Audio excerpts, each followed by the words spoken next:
एक अरब शहजादा होटल में आता है। वह सबके सामने होटल मैनेजर थॉमस की बेइज्जती करता है, यहाँ तक कि वह थॉमस से अपना सामान भी उठवाता है। लेकिन साइन किए गए कॉन्ट्रैक्ट की वजह से थॉमस सब कुछ बर्दाश्त करने पर मजबूर होता है। होटल की एग्जीक्यूटिव मेहमान को होटल की खिदमात से आगाह करने आती है, लेकिन शहजादे की नजर एमिली पर ठहर जाती है। एमिली अरबी जबान में उसका इस्तकबाल करती है और पहले से तैयार किए हुए फूल पेश करती है। वह एक हाथ से बनाई हुई लाल कंगन भी पेश करती है। एमिली बताती है कि अरब कल्चर में लाल रंग मुकद्दस माना जाता है। शहजादा न सिर्फ उसकी तारीफ करता है बल्कि उसे खूबसूरत भी कहता है। यह देखकर थॉमस से बर्दाश्त नहीं होता। जब एमिली शहजादे को कंगन पहनाने लगती है तो थॉमस फौरन उसे अपने हाथ में ले लेता है। इसके बाद शहजादा एमिली को अपने साथ डिनर पर चलने की दावत देता है। थॉमस मुश्किल से खुद को रोक पाता है क्योंकि उसकी सेक्रेटरी उसे समझाती है, लेकिन डिनर के दौरान एमिली और शहजादे की नजदीकियां देखकर वह फिर परेशान हो जाता है। शहजादा उनके लिए तरह तरह के लजीज खाने मंगवाता है। एमिली कहती है कि इतना खाना खत्म नहीं होगा, मगर शहजादा जवाब देता है कि जरूरी नहीं सब खत्म किया जाए, बस लुत्फ उठाना चाहिए। पहली बार इतने अहम मेहमान के साथ डिनर करते हुए एमिली कुछ असहज महसूस करती है। शहजादा बाकी स्टाफ को जाने का हुक्म दे देता है और सिर्फ 2 बॉडीगार्ड्स को रहने देता है। अचानक शहजादा अपनी बाहें फैलाकर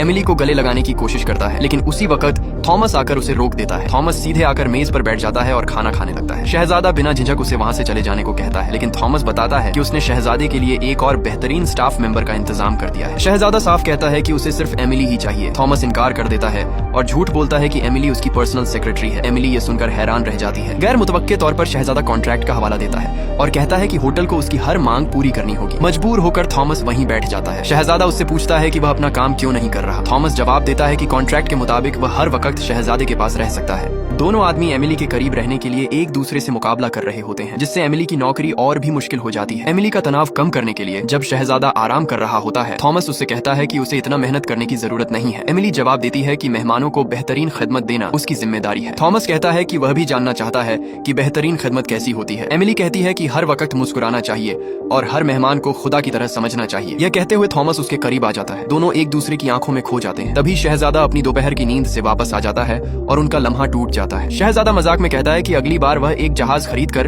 एमिली को चीन की महान दीवार दिखाने ले जाएगा। दरअसल वह अपनी दौलत से थॉमस को डराने की कोशिश कर रहा होता है। दीवार पर बनी एक पेंटिंग देखकर शहजादा पुराने शहर की तारीख पूछता है। एमिली बताती है कि यह जगह कभी एक शाही महल हुआ करती थी। ये सुनकर शहजादा बहुत उत्साहित हो जाता है और वहाँ घूमने की ख्वाहिश जताता है। एमिली उसे पुराने महल की सैर करवाने ले जाती है, जबकि थॉमस को कॉफी खरीदने भेज दिया जाता है। दोनों पुरानी गलियों में बातें करते हुए घूमते हैं और माहौल काफी खुशनुमा होता है। थॉमस कॉफी लेकर लौटता है और दोनों के बीच आकर बैठ जाता है। शहजादा फिर उसे जाने को कहता है, लेकिन थॉमस अनसुना करके सिर्फ एमिली से बातें करता रहता है। गुस्से में आकर शहजादा थॉमस को धक्का दे देता है। तभी वहाँ से एक शादी का जुलूस गुजरता है। शहजादा शादी की सजावट देखकर उसके बारे में पूछता है। एमिली बताती है कि यह पारंपरिक शादी की रस्म है और शादी की निशानी मानी जाती है। शहजादा इसमें बहुत दिलचस्पी दिखाता है और चाहता है कि एमिली उसके साथ यह रस्म अदा करे। थॉमस ये बात बर्दाश्त नहीं कर पाता और कॉन्ट्रैक्ट फाड़ने ही वाला होता है, लेकिन एमिली वक्त रहते उसे रोक लेती है। वह समझाती है कि उसे अपनी निजी भावनाओं की वजह से होटल के कारोबार को नुकसान नहीं पहुंचाना चाहिए। वह खुद यह रस्म निभाने के लिए तैयार हो जाती है। एमिली पारंपरिक लिबास पहनने चली जाती है और शहजादा भी उसके पीछे जाता है। थॉमस कुछ देर शांत रहने के बाद एक योजना बनाता है। थोड़ी ही देर में लोग एक सजी हुई डोली लेकर आते हैं। पारंपरिक लिबास पहने एक लड़की डोली से उतरती है और शादी की रस्म शुरू होती है। मेजबान ऊंची आवाज में ऐलान करता है, अब हम दूल्हे को स्टेज पर आने की दावत देते हैं। और तभी एक हैरत अंगेज बात होती है। स्टेज पर आने वाला दूल्हा कोई और नहीं बल्कि थॉमस होता है। एमिली की आंखें हैरत और खुशी से फैल जाती हैं। इस ड्रामा के 50 पार्ट हैं, रोज के रेगुलरली अपलोड किए जाएंगे। अगले पार्ट्स के लिए फॉलो कर लो और जो ड्रामा आपको पसंद हो उसका नाम कमेंट में जरूर लिखना। जिस नाम के कमेंट ज्यादा हो गए अगले दिन से वो ड्रामा भी एक्सप्लेन किया जाएगा।